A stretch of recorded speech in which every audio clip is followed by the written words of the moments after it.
Hello, thanks for joining me today. I'm going to try something a little new. I'm going to be talking about the Disney movie Soul. That's a very interesting movie. So I'm going to talk about it from what I got out of the movie and coming from the perspective of me, a therapist. So the movie starts out with the main character being bored and having his mind be outside of the classroom as he teaches, kind of like he's daydreaming. The main character is chasing a dream and gets so lost in these events of chasing the dream that he becomes oblivious to his surroundings and actually has several near death experiences that eventually lead to death by falling into a manhole cover. The uh, the excitement he got just had him like go, go, go. And he wasn't paying attention to anything.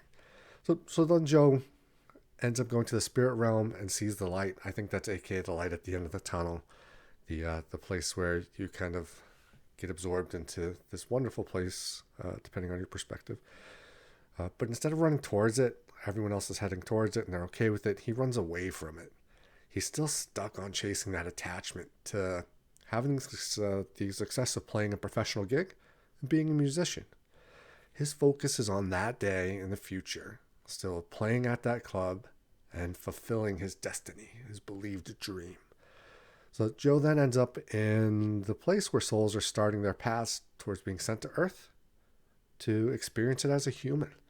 It's a place where you're born as a blank slate that is curious, creative, pure. Uh, well, all except for one soul that has not been able to find any connections to make it out of the realm to experience Earth, and that's number 22. When babies are born, I like to think of it as, well, what do you think about it as? I think of it as they're innocent, they're pure, they're a blank slate. I think everyone starts out that way. So now 22, not doing so well. She's been hooked up with a lot of mentors on trying to figure out what type of interest they have uh, to be able to go to Earth. So it's almost like she's attached to the soul realm. Maybe she's so attached that she's having trouble being connected to herself and how she cannot find a reason or anything to connect with. Nothing sparks her interest. And then 22 and Joe meet. Joe ends up going through all kinds of things and ends up being picked as a mentor uh, for 22. He goes and he shows her basically his life. And then 20 something happens in 22. She gets curious. She starts to wonder, like, if Joe is chasing this horrible life and wanting to go back to it, she wants to know why. What's the reason? Curiosity's kicking in. So 22 then shows Joe a different realm. They go through a little box, they end up in a different realm. It's kind of like a space where people are so connected that the experience is like being one with something, an activity or something. It's like being in a zone. I would say it's like you're getting lost outside of your body, an experience. It's not like that. It's more like you're absorbing everything, like you're becoming one with everything. It's not like in the movie that did basketball. It's not like you're playing basketball. It's like you're one with the basketball. It's no longer just about you doing something. It's everything is one. You're connected with that experience. So in order to get into this experience, as far as coming from my perspective, you need to have attunement of your physical, mental, and emotional states of being, which includes your environment, in order to get lost in the experience. So some of the examples in the movie are with art, sports, and even spinning a sign.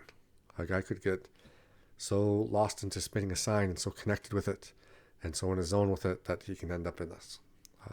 It's when we get so lost into what's happening that the experience and the person become one. So in that same area, you also have people that get lost or have a disconnect from their experiences. So getting lost outside of your body could be worrying about yesterday, last week, last year, or worrying about tomorrow, next week, or next year. It could also be getting lost into routines, obsessions, distractions, etc. Other ways to be outside of yourself might be when you're enmeshed or infatuated with something outside of yourself.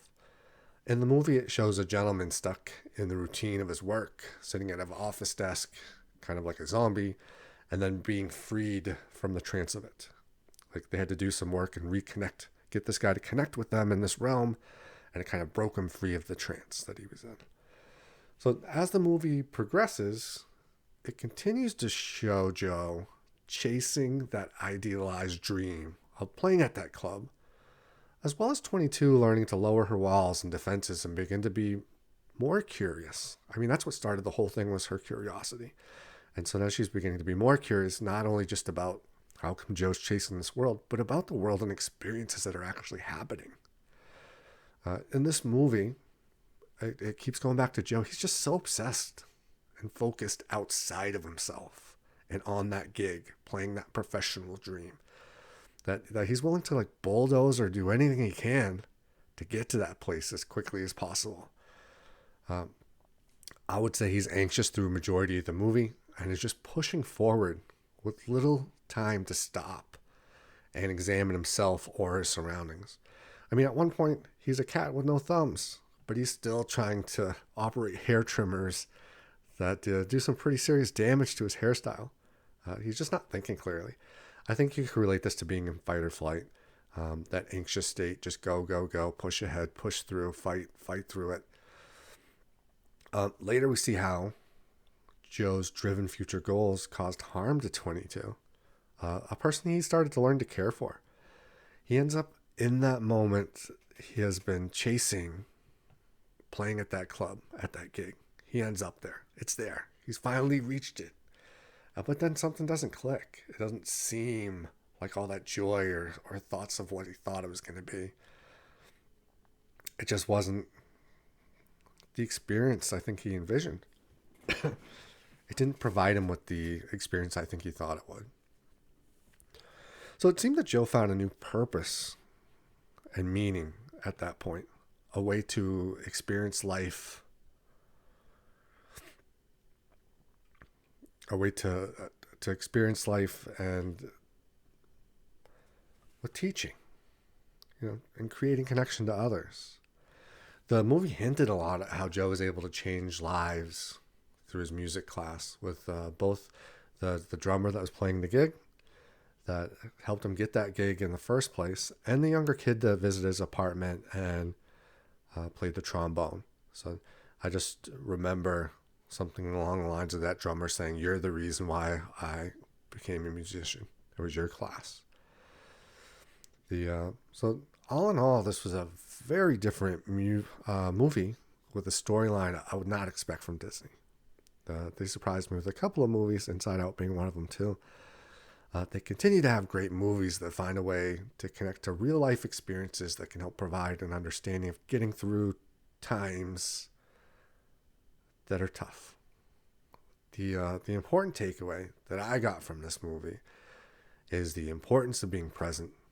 Don't be stuck in chasing or outrunning life. Learn to have some moments where you are present and connected to your experience and your body, your mind, your emotions, and your environment. So we're not built to be connected all the time, but we are creatures that need to have and feel connections throughout each day. So change your narrow view of looking at one thing like a small phone screen or one problem or one goal, and begin to have moments where you look at the world from a bigger view or a bigger perspective without losing that connection to yourself. Or, like the movie title, without losing your connection to your soul. So I hope you enjoyed this video. Again, connecting therapy and therapy ideas or my mind to cinematic movies is an enjoyment of mine. So I might do a couple more of these in the future. Thanks for watching and take care.